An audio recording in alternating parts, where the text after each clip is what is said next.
PC desktop terbaru dari Advan ini ternyata harganya cuma 3,5 jutaan saja. Langsung dapat layar, keyboard dan mouse wireless juga dapat, bahkan webcam dan speaker juga ada. Ya, kita bisa dapat semua itu karena PC desktop ini adalah sebuah all-in-one PC. Untuk prosesor dia pakai Intel dengan basis arsitektur yang sama seperti Core generasi ke-12. RAM-nya bisa di-upgrade, storage-nya bisa pasang sampai 3 SSD sekaligus.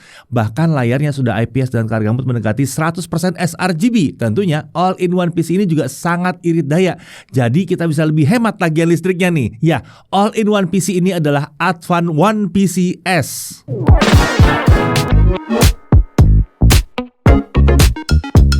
Oke, berbeda dengan Advan One PC sebelumnya, penampilan Advan One PC S yang ini sudah jauh berbeda karena dia pakai sasis yang lebih baru. Selain berubah dari segi desain, penempatan konektor dan kamera ini juga berbeda dan membuatnya lebih baik daripada yang sebelumnya. Menariknya, harga Advan One PC S ini ternyata lebih murah dibandingkan Advan One PC paling murah sebelumnya.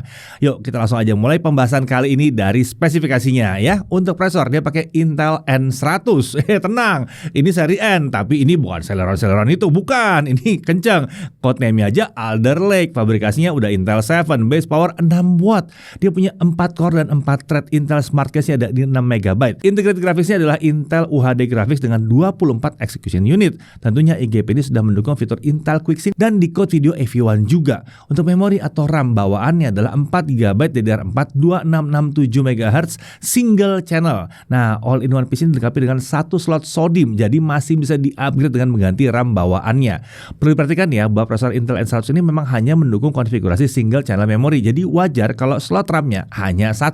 Nah, prosesor Intel N100 sendiri itu mendukung RAM DDR4 ya, jadi kapasitasnya bisa mencapai 16 GB dengan kecepatan 3200 MHz. Nah, untuk storage bawaannya adalah 128 GB SSD M.2 SATA 3. Menariknya, kita bisa menambahkan lagi satu SSD M.2 dan satu SSD atau hard disk drive 2,5 inci SATA. Jadi bisa menggunakan konfigurasi triple storage. Iya, 3 storage ya. Saat kami coba slot M.2 pertama itu mendukung SSD M.2 SATA dan PCIe. Sementara slot M.2 kedua itu hanya support SSD M.2 yang PCIe aja. Nah, untuk wireless connectivity dia menggunakan modul Realtek yang sudah mendukung Wi-Fi 5 dan Bluetooth versi 5.1. Untuk power adapter atau power supply-nya itu adalah adapter yang 45 watt. Jadi all-in-one PC ini seharusnya sangat aman untuk tempat tinggal dengan daya listrik kecil seperti yang 450 VA atau 900 VA. Ya pastilah itu aman banget. Untuk OS bawaannya adalah Windows 11. Nah, untuk body form factor-nya tentunya all-in-one PC. Materialnya ini perpaduan polikarbonat dengan logam. Tentunya bagian kaki penyangga itu menggunakan material logam, jadi lebih kokoh. Untuk warna ini sebetulnya blue ya, atau biru gelap sekali. Nah, untuk desain ini penampilan all-in-one PC ini memang benar-benar mirip seperti monitor saja. Mungkin orang yang melihatnya tidak akan menyangka kalau ini adalah sebuah PC desktop utuh dan malah menganggap ini cuma monitor doang gitu. Secara keseluruhan penampilannya tampak sederhana dan minimalis dengan balutan warna biru yang gelap. Nah, untuk bobotnya all-in-one PC-nya ada di 3,66 kg, sementara power adapternya di 205 gram ya. Untuk display ini adalah layar berukuran 23,8 inci. Resolusinya 1920x1080 pixel dengan refresh rate di 100 Hz. Panelnya ini panel IPS ya. Kalau kami ukur dengan alat kami, hasilnya tingkat kecerahan maksimalnya ada di 269 nits. Dengan gamut coverage ada di 94,4% sRGB. Dengan gamut volumenya di 114,7% sRGB. Nah, kalau begini sih layar udah cocok buat editing yang membutuhkan akurasi warna yang baik. Mau dipakai nonton film pastinya juga udah mantep yang satu ini. Layar ini punya permukaan yang non-glare, jadi kenyamanan kita tidak terganggu akibat pantulan-pantulan bayangan benda-benda atau bahkan lampu-lampu di sekitar kita. Bingkai layar juga sudah cukup tipis ya untuk sisi kanan, kiri, dan atas. Nah, all-in-one PC ini dilengkapi dengan kamera 2 megapiksel dengan kemampuan memotret dan merekam video di resolusi 1600x1200 pixels dengan aspek rasio 4:3. Sayangnya kamera ini nggak punya opsi aspek rasio 16:9 ya, cuma 4:3 aja. Menariknya kamera ini ditempatkan pada sisi atas layar, jadi tidak menyorot muka kita dari bagian bawah nih seperti One PC yang sebelum-sebelumnya ya.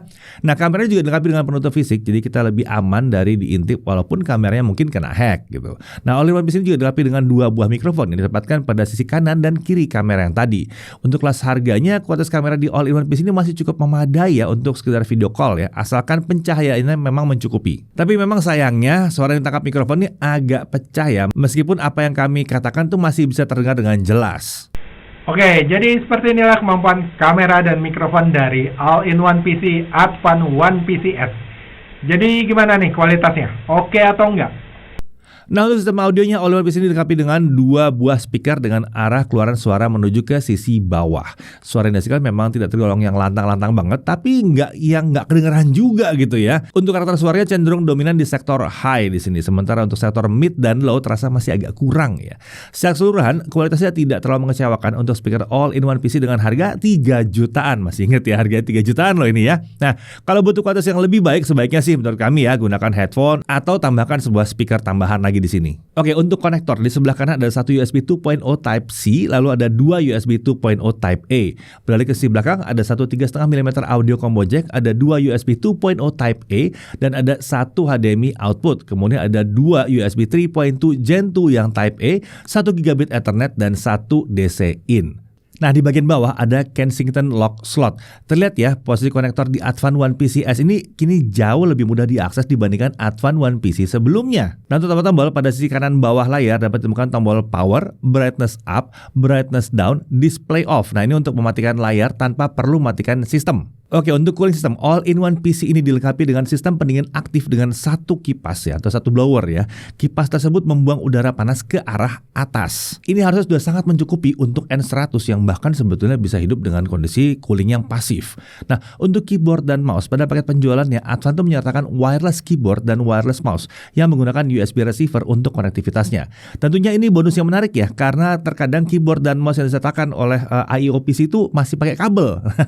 Kalau ini tuh memang pakai wireless. All-in-one PC memang cocoknya dipasangkan dengan keyboard dan mouse wireless supaya setup di atas meja itu jadi bebas dari kabel, rapi aja gitu. Sayangnya Advan tidak langsung menyertakan baterai untuk keyboard dan mouse ini, jadi perlu dibeli terpisah. Tapi ya udahlah ya, udah murah banget kok. Nah, kita masuk ke aspek performanya. Perlu diperhatikan bahwa all-in-one PC ini akan langsung kami uji dengan RAM DDR4 16GB 3200 MHz. Karena ini yang sangat kami sarankan. Jadi ini adalah konfigurasi RAM paling tinggi yang didukung oleh prosesor Intel N100.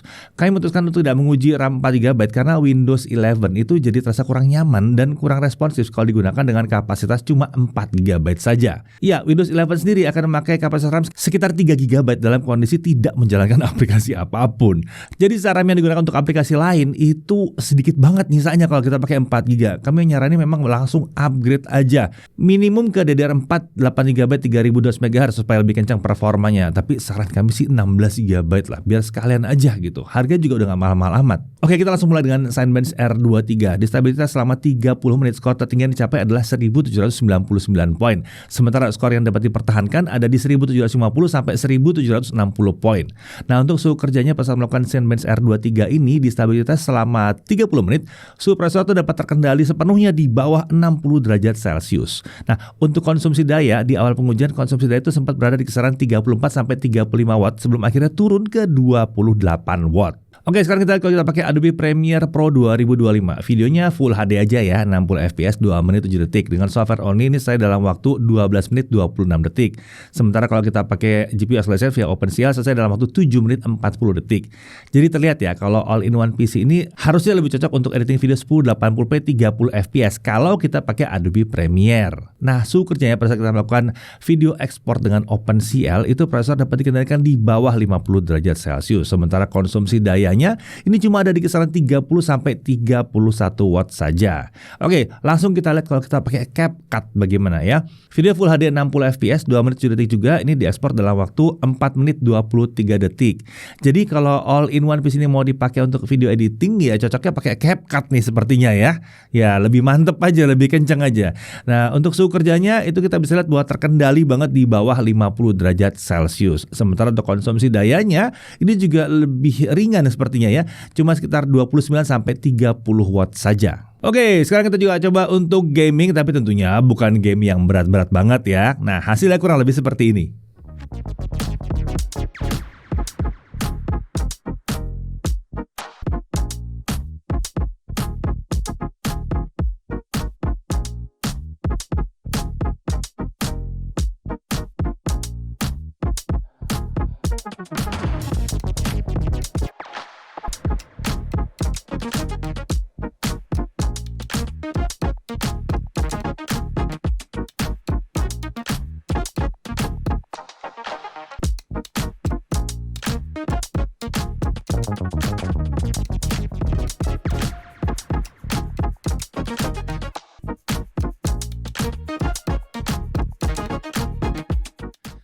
Nah, untuk suhu kerjanya saat mainkan game Grid Auto Sport selama setengah jam, suhu prosesor masih dapat dikendalikan di bawah 60 derajat Celcius. Nah, kita uji lagi ya untuk konsumsi dayanya ya. Kalau kita misalnya lakukan streaming video Full HD 60 fps, Full HD AV1, konsumsi dayanya dari kisaran 26 sampai 35 watt saja.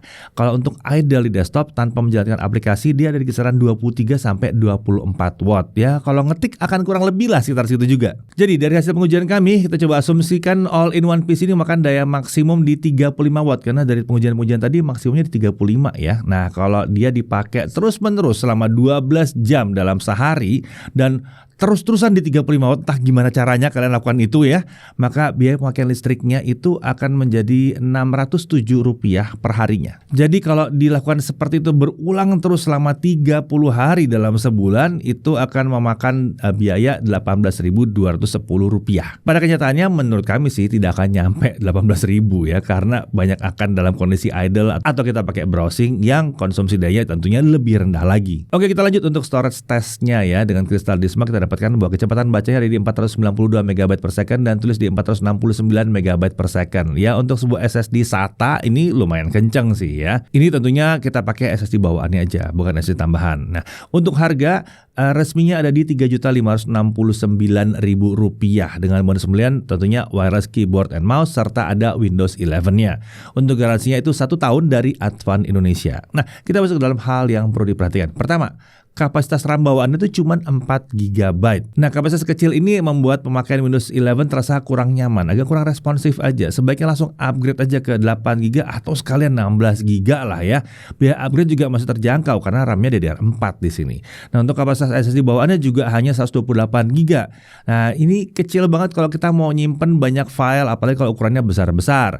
Belum lagi kalau mau install banyak aplikasi. Tapi kalau nggak perlu install file atau aplikasi yang besar-besar, ya bisa aja sih kita pakai SSD 128 seperti ini. Lagi pula kalau mau di-upgrade kan ada 2 slot tambahan lagi ya. Lalu kemudian untuk aspek rahasia kamera itu hanya di 4:3 dan tidak disertakan Microsoft Office dalamnya ya. Tapi tenang, kalau mau install Office bisa kok, nggak ada masalah ya. Cuma perlu beli aja terus install di sini. Atau kita juga bisa menggunakan aplikasi alternatif lainnya yang tersedia gratis di internet ya.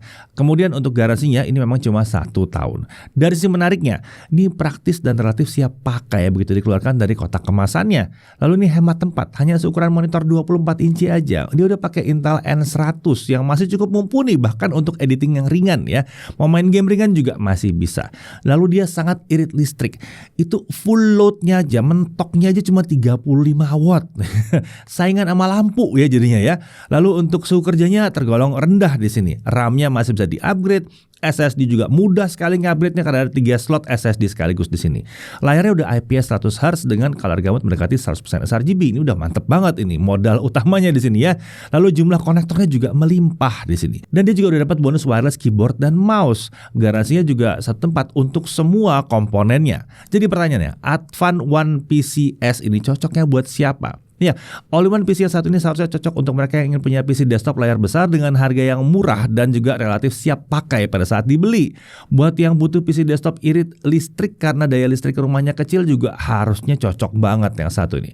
All-in-one PC ini juga cocok untuk PC keluarga, jadi bisa dipakai bersama antara orang tua dan anak ya. Ya, secara keseluruhan all-in-one PC ini akan cocok untuk mereka yang aktivitasnya ringan seperti browsing internet, streaming video, ngetik, bikin presentasi atau kegiatan sejenis lainnya. Ya, kalau mau sedikit lebih kenceng ya bisa lah. Ingat, naikin aja RAM-nya ya.